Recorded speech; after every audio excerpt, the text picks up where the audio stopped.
I'm going to do a quick video on what actually comes out of a well using M&Ms.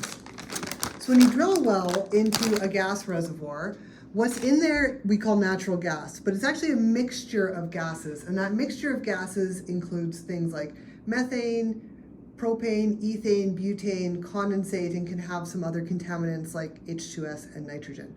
So in the well, or in the reservoir, there is a whole mixture of stuff.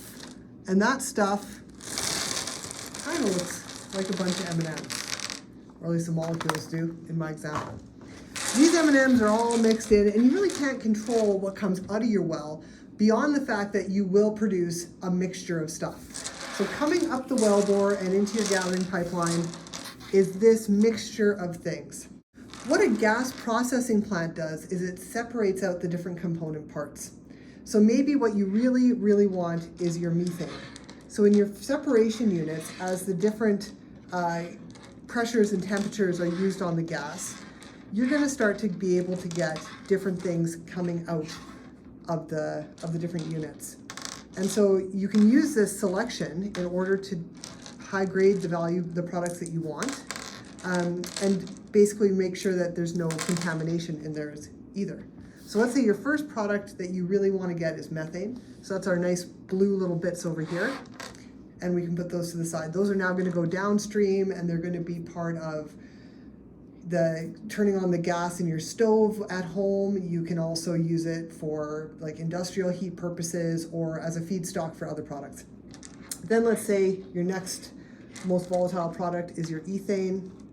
Kind of sad I didn't use yellow for that. I don't know why I think of ethane as being yellow, but I'm going to save that for H2S.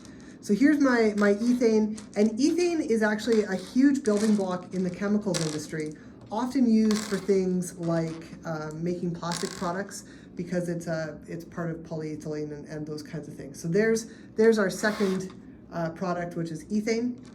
Let's say your third one is propane. So propane liquefies at about -40. It's used a lot in remote communities in order to provide, you can use it for generation of power, you can use it for heat and cooking, we use it in our barbecues. There's propane vehicles out there. When my husband and I were dating when we were young, he used to use his dad's propane van and the gas gauge was broken, so we'd run out of propane all the place. Anyway, so that's the propane coming off. And butane and condensate, you get smaller amounts of these typically in a really gassy well, but they come up as well, and you can use them for usually refining industrial processes, things where you need something that's a little bit lighter end. So there's my butane and condensate. I'm going to combine those two.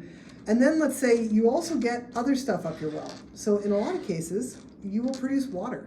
So this produced water, which I'm using these red M&Ms for, comes up, and you have to do something with it. You have to usually put it back down into the well. You're not allowed to discharge it to the environment depending on what's in it.